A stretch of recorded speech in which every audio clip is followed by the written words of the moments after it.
1943 नेताजी का एक ऐलान, जिसकी वजह से आज आजाद हैं हम। सुभाष चंद्र बोस ने सिंगापुर के कनॉट ड्राइव में बतौर सुप्रीम कमांडर आजाद हिंद फौज के जवानों को संबोधित किया। नेताजी ऐलान करते हैं, आजाद हिंद फौज 1943 के आखिर तक भारत की जमीन पर होगी।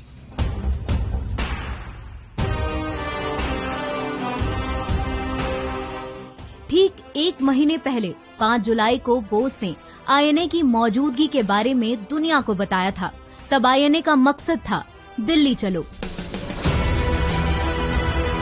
6 नवंबर 1943 ये वो दिन था जब जापानी प्रभाव वाले देशों की कॉन्फ्रेंस के आखिरी दिन जापान के पीएम हिदेकी टोजो ने अंडमान निकोबार को आजाद हिंद सरकार को सौंपने का ऐलान किया।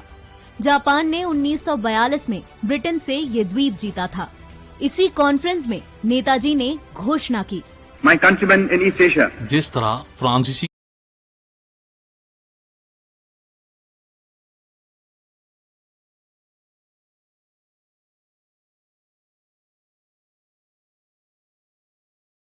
क्रांति में सबसे पहले पेरिस में बास्टिल को आजाद करवाकर राजनीतिक कैदियों को मुक्त किया गया, वैसे ही भारत के स्वतंत्रता संग्राम में अंडमान को सबसे पहले मुक्त कराया जाएगा, जहां हमारे देशभक्तों को यातनाएं दी गई।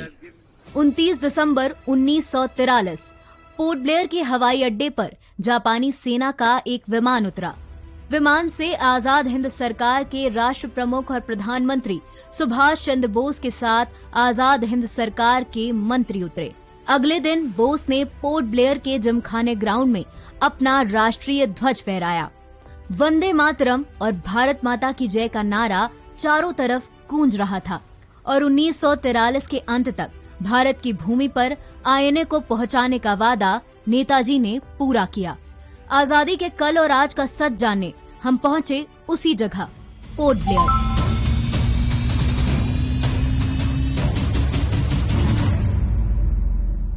यही वो जगह है जहां पर आजादी का पहला दस्तावेज लिखा गया था।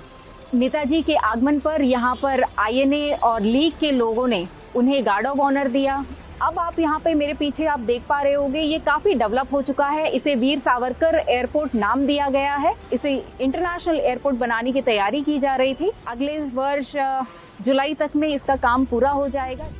यहाँ 250 फीट ऊंचा तिरंगा नेताजी की यादों को लिए आसमान में लहरा रहा है। इतिहासकार गौरी शंकर पांडे उस पल के गवाह हैं।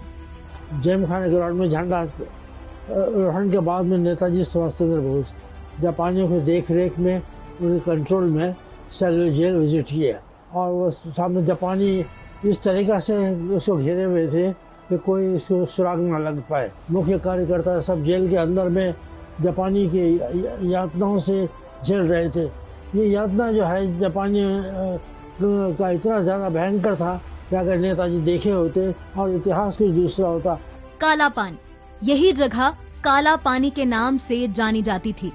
पीछे जो आप वो नीचे के जो 4 सेल्स आप देख पा रहे हैं, ये वो सेल्स हैं जहां पर उन कैदियों को रखा जाता था जिन्हें फांसी की सजा दी जानी होती थी। यहाँ पर फाइनल रिचुअल्स, जिसमें उनका जो भी ग्रंथ है वो पढ़ाया जाता था और उनसे उनका लास्ट विश पूछा जाता था। फांसी घर है जहाँ पर कैदियों को फंदे से लटकाया जाता था।